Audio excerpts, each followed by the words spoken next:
어쨌든 원내 일당의 민주당의 당대표의 결정으로 이게 현실이 됐고 4년 전 총선과 같이 그러면 이른바 떴다당 정당들이 난립하는 거 아니냐 벌써부터 이런 우려가 나오고 있습니다. 나라의 주권을 팔아먹고 한반도 핵전쟁 위기를 관리할 능력을 상실한 무능한 윤석열 검찰 독재 정권 조기 퇴진을 위해 정치검찰 해체당이 선봉에 서고자 한다. 반윤 정치 세력이 200석을 획득하면 레임덕이 아니라 데드덕이 될 것이다 라고 보고 제2의 윤미향, 제2의 김의겸, 제2의 최강욱 등의 향수에서 벗어나지 못하는 개딸 정치의 향수를 벗어나지 못해서 이렇게 정치를 엉망으로 만들어가는 유혹에서 아직 벗어나지 못한 소수정당 배려라는 명분은 껍데기고 실제로는 의석 나눠먹기, 의회 독재를 유지하겠다는 검은 속내를 드러낸 거라고 보여집니다. 이현정 의원님, 네. 이 의원께서 사실 뉴스탑10 출연하실 때마다 21대 초선 비례대표들의 함량 미달내기를 수차례 지적하신 것도 저도 기억하는데 네. 여기 보면 열린민주당 출신의 김의겸, 최강욱 전 의원, 김의겸 의원이고 윤미향 의원도 이제 민주당 위성정당 비례대표 출신. 그러면 21대의 그 여러 문제점 있는 비례대표들이 고스란히 또 재현되는 거 아닌가 이런 얘기 때문에 오늘 저렇게 여당이 비판한 것 같거든요. 자, 우선 이재명 대표가 때가 있을 때마다 검사 독재 정권이라고 이야기를 합니다. 근데 검사 독재 정권인데 왜 선거법은 좌지우지 못하죠? 이건 어떤 독재라고 이야기를 해야 될까요? 이재명 대표가 결정하면 그냥 선거제도도 결정되는 거 아닙니까? 그럼 이거는 어떤 독재라고 이야기를 해야 될까요? 자, 그리고 우리가 똑똑히 봤습니다. 21대에 소위 더불어시민당이라고 하는 정당을 만들었습니다. 그런데요, 보통 이제 어떤 정당에서 비례대표를 이제 선정을 하면 번호가 있지 않습니까? 근데 그 나름대로 그래도 검증을 해요. 어떤 식이든지 재산이나 전력이나 이런 거 검증을 합니다. 근데 당시에 비례정당을 하면서 더불어시민당을 보면요, 정말 검증도 거치지 않고 각계 사회단체 어떤 정당들 그냥 우르르 다 들어왔습니다. 자, 그게 바로 이제 기본소득당인가요? 또 시대전환인가요? 이런 정당들이 막 들어왔어요. 들어와서 아주 앞순번에 다 배치를 했습니다.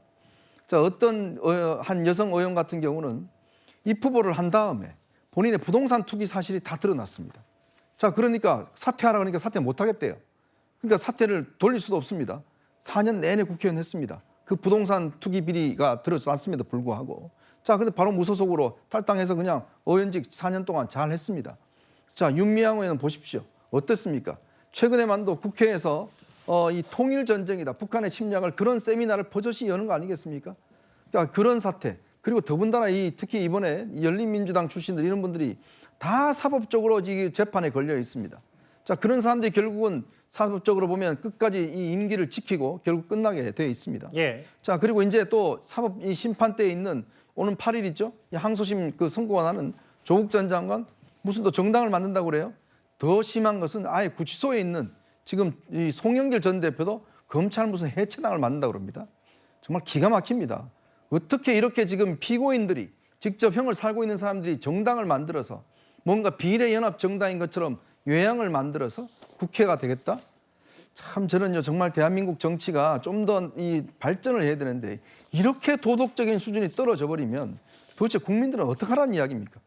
결국 국민들이 선택할 수 있는 했던 그런 결과물이라고 저는 생각이 듭니다. 결국 이 모든 책임도 국민들의 책임이라고 생각이 드는데 어떻게 피고인들, 그다음에 재판받고 있는 사람들이 버젓이 정당을 만들어서 국회에 들어오고 국회에 들어와서 의원 역할을 하고 재판 지원해서 임기 다 마치고 이런 현상들이 일어날 수 있는 것인지 정말 참담하기 이를 데 없습니다. 여기 화면을 제가 볼게요. 이른바 송영길 신당 그리고 조국 신당도 가능한 거 아니냐 이렇게 되면 선거제가 구자영 차장님. 네. 앞서 자막에 잠깐 지나갔는데 구치소에 있는 송 전 대표는 이재명 대표 결정 크게 환영한다 이렇게까지 반색을 했네요. 네. 이게 이제 구속되기 전에 먼저 공언을 했습니다. 정치검찰 해체당을 창당하겠다라고 공언을 한 이후에 이제 구속이 됐기 때문에 아마 송 전 대표는 몸은 구속이 돼 있지만 아마 총선 전에 자신이 공언한 대로 이 정치검찰 해체당을 창당할 가능성이 있어 보입니다. 또 한 분은 이제 조국 전 장관인데요. 조 전 장관의 경우에도 이 반윤 연합 신당을 만들어야 된다 이렇게 주장을 해왔기 때문에 이른바 윤석열 대통령에 반대하는 사람들의 지지를 모아서 이 창당을 할 가능성이 좀 있어 보입니다. 그러니까 이 그 준연동형 비례대표제가 이런 그 꼼수 정당이 가능한 이유는 과거 병립형일 경우에는 이 득표율에 따라서 의석을 배분했기 때문에 일정 수준 이상을 득표해야만 의석수가 배분이 됐습니다. 그런데 이 준연동형의 경우에는 상대적으로 적은 이 지지율, 득표율을 기록을 하더라도 의석을 배분받을 수 있다 보니까 이런 이제 군소 정당이 난립을 하는 겁니다. 그러니까 지금 뭐 정규 분포의 포물선을 보면 많은 다수 국민의 지지를 받으려고 노력하는 것이 아니라 양극단에 있는 몇 퍼센트라도 우리를 지지를 해주면 국회의원을 배출할 수 있다. 이제 이런 생각으로 뭐 송영길당 또는 조국당 이런 새로운 신당이 창당할 가능성이 크기 때문에 준연동형 비례대표제가 과연 한국 정치를 발전시키기 위한 제도인지 아니면 몇몇 사람들의 어떤 이해관계를 관철시키기 위한 제도인지 아마 국민들이 냉엄한 심판을 하지 않을까 뭐 이렇게 예상을 해봅니다. 앞으로 저희 뉴스탑10에서 매일매일 준연동형제의 정의가 직관적이지 않기 때문에 하나하나 친절하게 설명을 드릴 기회가 하나씩 있을 겁니다. 단순히 보면 지역구 의석수가 정당의 득표율보다 적을 때 그 모자란 의석수의 50%를 비례대표에 채워주는 방식 바로 이해되지는 않으시죠? 한동훈 비대위원장도 이런 말을 했습니다. 준연동형의 의석이 만들어진 상식을 알고 계세요? 당연히 알고 있죠. 한번 이야기해보세요. 그걸 했잖아요. 국회의원도 산식을 모르는 국민들한테 요구한다는 게 말이 됩니까? 국민들은 그 산식을 알 필요가 없습니다. 국민들은 모르고 좀 본인이- 찍기만 하면 된다? 본인이 말도 안 되는 이야기하고 있어요. 추가로 확장할 여지는 없으실까요? 가령 준연동형 적용되는 의석수 선택석 같은 경우는 말씀하신 것처럼 그게 30석이나 40석이나 50석이나 그게 필연적인 이유가 있습니까? 너무 복잡하잖아요. 자, 기자님 제가 물어볼게요. 당장 연동제 어떻게 하는지 저한테 설명하실 수 있어요? 복잡해요. 저도 못하겠어요. 알겠지만 그리고 그게 꼭 왜 그래야 되는지 모르겠어요. 그렇다면 민주당이 얘기했다시피 국민들은 몰라도 된다? 국민들이 몰라도 되는 선거가 어디 있습니까? 지금 민주당은 선거를 자기들끼리만 치려고 합니까? 현장에 있는 기자 마찬가지로 사실 뉴스를 매일매일 보는 저나 여기 계신 분들도 준연동형제를 정말 깔끔하게 직관적으로 설명해라라고 하면 그리 많은 분들이 그렇게 하진 못할 정도로 복잡다단합니다. 여기 보면 허영 민주당 의원이 지난번에 정개특위에서 국민은 의석수 계산법 알 필요 없다고 얘기했다가 이게 논란되니까 정개특위위원 사퇴도 했었고요, 실제로. 계산 헷갈려서 국민 표 쓰임이 내 표가 어떻게 쓰이는지 알 수 없다 뭐 이런 얘기를 했는데 실제로 오늘 이재명 대표도 기자의 질문에 위성정당을 설명하는 과정에서 이렇게 답변했습니다. 한번 꼼꼼히 들어보겠습니다. 결국은 준위성정당을 창당합니다. 반쯤 위성정당이 맞죠. 그래서 준위성정당이라는 표현을 썼습니다. 위성정당은 그야말로 지금 국민의힘이 하고 있는 것이 정확한 의미의 위성정당이죠. 국민의힘은 공천하지 않습니다. 다른 임시정당을 만들어서 거기로 공천합니다. 위성이죠. 임시로 만든. 우리 민주당이 하고자 하는 것은 그와는 조금은 다릅니다. 절반쯤 위성정당이고 절반쯤은 연합 플랫폼, 소수 정당의 연합 플랫폼 형태이겠죠. 이거 위성정당 아니다라고 한들 그 위성정당적 요소가 있는 건 분명한 사실인데.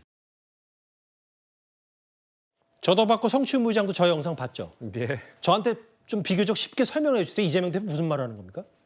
나중에 따로 설명하겠습니다. 뭐 이렇게 한동훈 비대위원장은 세 줄로 설명하라고 하면은 그렇게 또 간단하게 설명하라고 하면 좀 복잡한 부분을 푸는 시간이 제 말은 이재명 대표가 예. 우리는 국민의힘의 오롯한 위성정당과 다르고 절반쯤 뭐 플랫폼이 있고 뭐 절반쯤 준위성정당인데 또 위성정당과는 또 비슷하다 뭐 이런 얘기를 해서 쉽게 설명드리면 국민의힘의 위성정당은 오롯이 비례 의석을 다 국민의힘이 가져가겠다는 것이고 민주당이 추구하는 준위성정당은 민주당과 다른 소수 정당들이 함께 나눠서 의석을 차지하겠다는 이야기입니다. 이 제도의 어려운 부분에 대해서 지금 지적을 하셨는데 사실 저는 그 학교에서 이 선거론 이 수업을 가르쳐 가르치고 있는 입장이라서 어허, 예. 근데 그럼에도 저에게 세 줄로 설명을 하라면은 하긴 힘들 것 같습니다. 네 줄은 가능하세요? 한 세 페이지 정도로 해야 될 것 예, 같고요. 예. 왜냐면은 근데 제도라는 게 그 제도를 평가하는 기준은 여러 가지가 있습니다. 뭐 비례성도 있고요, 대표성도 있고 방금 말한 뭐 유권자들이 얼마나 쉽게 이해할 수 있는가 이것도 있습니다. 하지만 이런 것들이 각 제도에 따른 장단점일 뿐입니다. 연동형 제도의 단점은 국민들이 이해하기 어렵다는 것이죠. 그렇다면 제가 말씀드리고 싶은 것은 어려운 제도라고 해서 나쁜 제도냐 이렇게 이야기하면 안 되는 겁니다.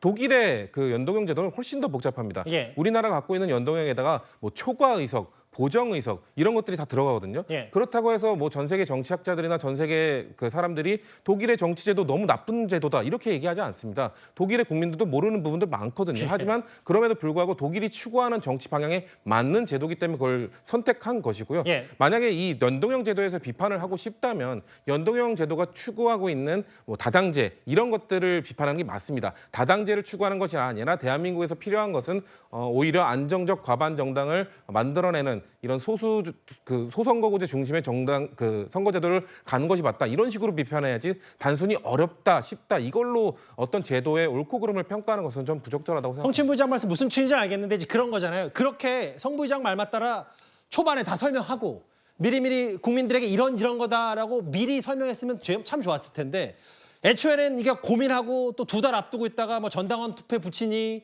책임을 그렇죠. 또 당원들에게 떠넘기니 하다가 또 그걸 다시 뒤로 잡고 최고위에서 이재명 대표에게 딱 이게 이재명 대표 판단으로 맡겼다가 이 대표가 오늘 아침에 또 예상과는 달리 이런저런 판단하니 그래서 많은 해석들이 나와서 제가 질문드린 거거든요. 저도 아쉬운 부분이 있습니다. 작년에 저는 기회가 작년이었다고 생각합니다. 예. 작년 5월에 국민들 500명 대상으로 공론조사를 했던 적이 있었거든요. 예. 그때 국민들의 선거제도에 대한 이해도가 많이 높아졌었거든요. 사실 그때 민주당이 뭔가 좀 추진을 하면서 국민들께 더 설명드리고 하는 적극적인 모습을 보였어야 되는데 지금까지 끌어온 것에 대한 비판은 저도 민주당 소속이지만 그런 거는 잘못됐다고 비판하고 싶습니다. 일단 용어 자체가 좀 잘못됐습니다. 위성 정당이 아니라 꼼수 정당입니다. 예. 그러니까 자기 당만으로는 그 의석을 가져올 수 없기 때문에 더 많은 의석을 가져오기 위해서 이 꼼수로 새로운 당을 만드는 것이기 때문에 위성이라는 좋은 단어를 여기에 써서는 안 될 것 같고요. 예. 3줄, 4줄 요약 필요 없고요. 성치훈 부위원장께 한 가지만 질문하고 싶습니다. 왜 준연동형제를 하는 겁니까? 다당제를 추구하는 선거제도가 대한민국의 이 양극화된 정치를 해결하는 데 필요하다고 생각하기 때문이죠. 네. 예. 그러면 위성정당은 계속 존속하는 겁니까? 아니면 나중에 합당을 하는 겁니까? 거기에 그 플랫폼으로 들어온 정당들은 아마 다 다른 그 밖으로 나가게 될 것이고요. 더불어시민당 때는 그때 뭔가 좀 부족했기 때문에 아까 말씀하신 뭐 시대전환이나 기본소득당을 제외한 나머지 의원들은 다 민주당으로 들어왔습니다. 조정훈 의원과 용해인 의원 말씀하신 그 둘 말고는 다 민주당으로 들어왔죠. 그렇기 때문에 이게 꼼수 정당 아니냐라는 비판이 있었던 것이고요. 예. 그 구자웅 앵커의 아닙니다. 날카로운 질문 봤는데 이제 이렇게 하면서 무슨 뜻인지 알겠어요. 그러니까 원론적인 얘기를 또 그 성춘 부의장은 일단 기본적으로 사과를 했고 근데 현실적인 부분 그리고 원론적으로는 소수다라도 목소리가 대표돼야 된다 국회에서. 다만 현실적 문제도 얘기했는데 아마 이 얘기 뉴스탑10에서 내일도 모레도 한번 짚어볼 이유가 같은데 지난번에 이렇게 48.1cm의 이것 때문에 그때 당시 뭐 전자 개표도 못했나요? 뭐 이런 얘기도 있었고 뭐 앞으로 그러면 또 위성정당 만들어서 탈당하고 뭐 의원 꼬오고 뭐 이런저런 얘기들이 또 반복될 것 같은데 벌써부터 좀 걱정이 많습니다. 저 스스로도. 알겠습니다. 이재명 대표의 원내 1당 당대표의 선거제 결심 파장이 컸고 논란거리가 있어서 짚어봤습니다.